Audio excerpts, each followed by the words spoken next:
Locked and loaded. President Trump's latest warning to North Korea: make any further threats to U.S. territories or allies and you'll regret it fast. American citizens on Guam advise what to do if there is an attack. But is there still a diplomatic way out of this? Hospital emergency, patients and staff evacuated in a mass casualty event. But tonight the cause still a mystery. Concert crackdown, the new way the boss and others are taking a stand against ticket scalpers. What fans need to know before you buy. Parking garage plunge caught on camera. BMW plummeting 7 stories, smashing into the ground, and amazingly the driver lived to tell the tale. And double jackpot, a combined $750 million up for grabs. Do you have your ticket? Nightly News begins right now. From NBC News World Headquarters in New York, this is NBC Nightly News with Lester Holt. Good evening. It is nice to have you with us on this Friday as the world tries to glean how much bite there is behind the bark of President Trump, who for a third day served up verbal warnings against North Korean aggression, once again keeping up the theme of stop it or else, and predictably provoking some equally colorful retorts from North Korea. Tonight, despite President Trump's tweet announcing the U.S. military was locked and loaded, there are no apparent indications that all this talk is on the verge of turning to blows. Our White House correspondent Kristen Welker brings us the latest. Flanked by his Secretary of State, UN Ambassador, and National Security Advisor, President Trump is turning up the heat on North Korea for a third time this week. Late tonight, asked, is the U.S. going to war? I think you know the answer to that. Warning leader Kim Jong-un. This man will not get away with what he's doing, believe me. And if he utters one threat in the form of an overt threat, or if he does anything with respect to Guam, or any place else that's an American territory or an American ally, he will truly regret it, and he will regret it fast. This morning, Mr. Trump using another bullhorn, tweeting, military solutions are now fully in place, locked and loaded. Should North Korea act unwisely, hopefully Kim Jong-un will find another path. NBC's Peter Alexander pressing him. Mr. President, what do you mean by military solutions are locked and loaded as it relates to North Korea? Well, I think it's pretty obvious. We are looking at that very carefully. And I hope that they are going to fully understand the gravity of what I said. And what I said is what I mean. In terms of being locked and loaded, the U.S. military is always at a heightened state of readiness on the Korean Peninsula.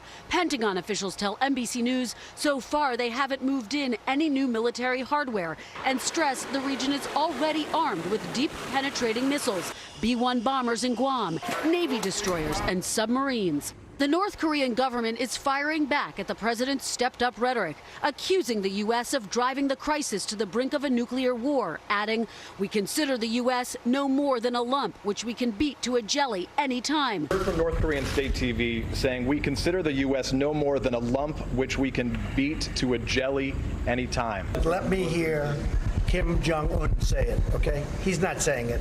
Tonight, international partners from China to Germany are urging all sides to turn down the heat. The president defiant. My critics are only saying that because it's me. If somebody else uttered the exact same words that I uttered, they'd say, what a great statement, what a wonderful statement.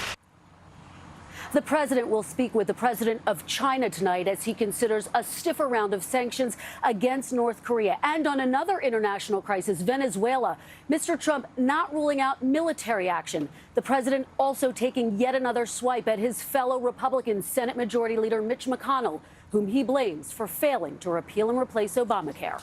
Lester. All right, Kristen Welker with the president in New Jersey. Thank you. But all this ramped-up rhetoric is being closely followed in Guam, the U.S. territory that sits in striking distance from North Korea. Tonight, the 160,000 U.S. citizens on the island have been given some grim warnings on what to do should the worst-case scenario occur, after North Korea threatened to land missiles just off Guam's coast. NBC's Miguel Almaguer is in Guam and has that for us. Today on the sun-drenched beaches of Guam, a tale of two islands. Tourists enjoying vacation, while Homeland Security officials issue stark warnings. What to do if North Korea carries out its threat to lob 4 ballistic missiles in this direction. In the event of a missile attack, do not look at the flash or fireball. It can blind you. Take cover under a concrete structure or below ground. Lie flat on the ground and cover your head. It could take 30 seconds or more for the blast wave to hit. And if caught outside, shower with lots of soap and shampoo to help remove radioactive contamination. Washing hair and taping windowsills and stuff like that, that's kind of new to us. This is a weapon that we don't want to mess around with. North Korea's military says its missiles would drop fear into the United States, splashing down in international waters 20 miles off Guam. At that distance, this is roughly how close the missiles would come to shore. Guam is still visible on the horizon. It's roughly a 20-minute boat ride back to land. These 15 sirens, all at low-lying areas, would warn the public of an imminent threat. Not far from the sands where families frolic, B-1 bombers sit ready to launch. Our motto is ready to fight. The wing mission right now is to provide President Trump with any options. The military ready to go, but the governor insists there's no reason to panic. I must stress that there has been no change in the threat level. We are the same as we were beforehand. The threat level the same, but for many the island feels different. Tonight, Guam caught in the middle, paradise in the crosshairs. Government officials say despite this startling two-page warning telling people to find safety in parking lots or bunkers, they say they should have about a 14-minute heads up if missiles were coming in this direction. Still, this was a startling read for so many headed to the beach this weekend. Lester? Yeah, pages out of the Cold War indeed. Miguel, thank you. And with all the talk of a possible military confrontation, what about diplomatic options for resolving this standoff? There have been secret talks before involving the U.S. and North Korea, and President Trump tonight said no one loves peaceful solutions more than him. But will this new war of words keep that from happening? Let's get more from our chief foreign affairs correspondent, Andrea Mitchell. I think it's pretty obvious. With both sides trading verbal punches, the question tonight, how do they step back from the brink? Defense Secretary Mattis, the man drawing up the military options, points to diplomacy. Secretary Tillerson, Ambassador Haley, you can see the American effort is diplomatically led. It has diplomatic traction. It is gaining diplomatic results. The U.S. does not have diplomatic relations with North Korea, but there are secret talks through a back channel at the UN between U.S. diplomat Joseph Yoon and a North Korean senior diplomat Park Sung-il. They negotiated for American student Otto Warmbier's return after he had been imprisoned in North Korea, although too late to save his life. And diplomatic officials tell NBC News they talk about the broader relationship as well.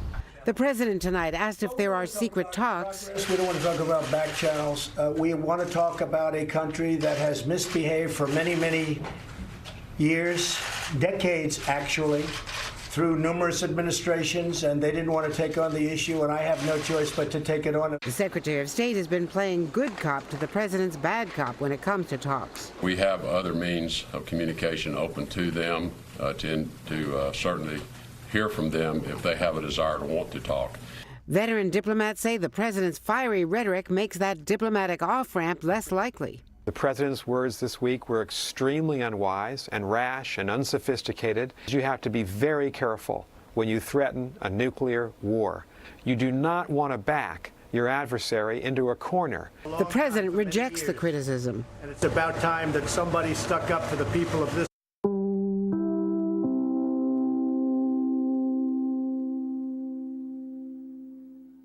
Acting as a tag team, pushing for diplomacy, looking for ways to de-escalate the crisis if they cannot lower the president's rhetoric. Lester? Andrea Mitchell tonight, thank you. Now to another story we're following. Many questions waiting to be answered this evening about what caused a mysterious illness to spread inside a New Hampshire hospital today.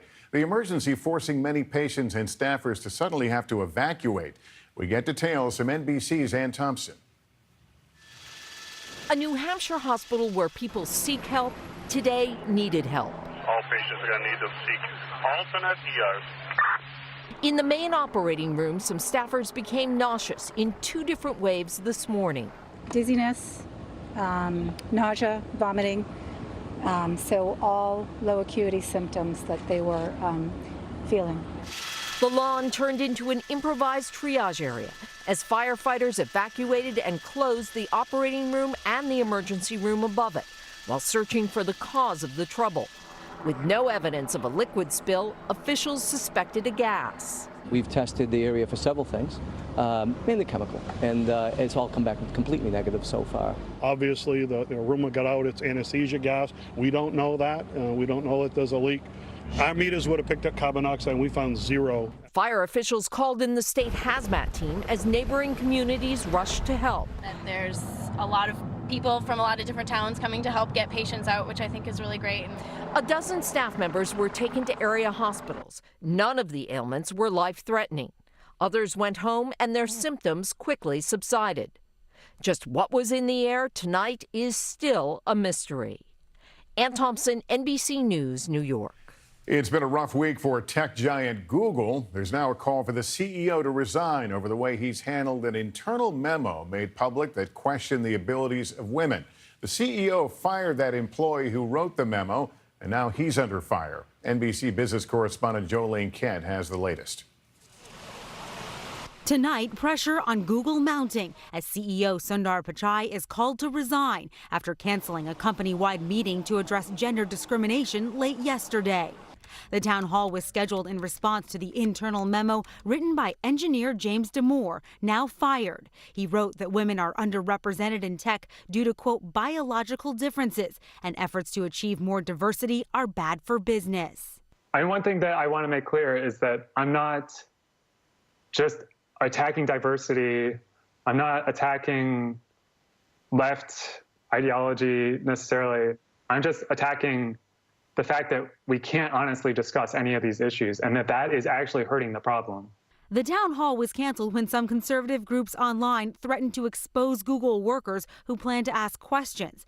80% of the company's tech workers are male, an imbalance Google has pledged to change. Last night, in his first public remarks since the controversy, the CEO spoke to aspiring young women engineers. I want you to know that there's a place for you in this industry. There's a place for you at Google. Don't let anyone tell you otherwise. Google fired Damore for violating its code of conduct and advancing harmful gender stereotypes. He's filed a federal complaint and told NBC News he plans to take legal action against Google. Damore's supporters argue he's a victim of political correctness. Diversity advocates firmly disagree. If you show up to work and you say something that harms your coworkers, employers have an obligation to take action. And Lester, this week, more than 80 women have reached out to a California law firm which is planning to file a class action lawsuit against Google for alleged compensation discrimination. This story far from over. All right, Jolene Kent tonight. Thank you. In a sweeping move, the U.S. Marine Corps will ground all its aircraft, though not all at once, for an operational reset. This follows 2 Marine air crashes this summer that killed 19 service members.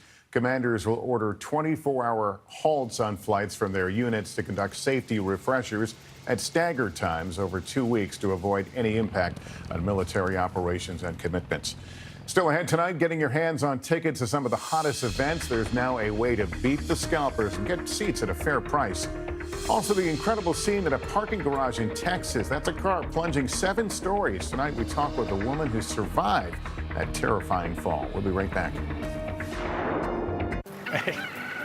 This is Lloyd.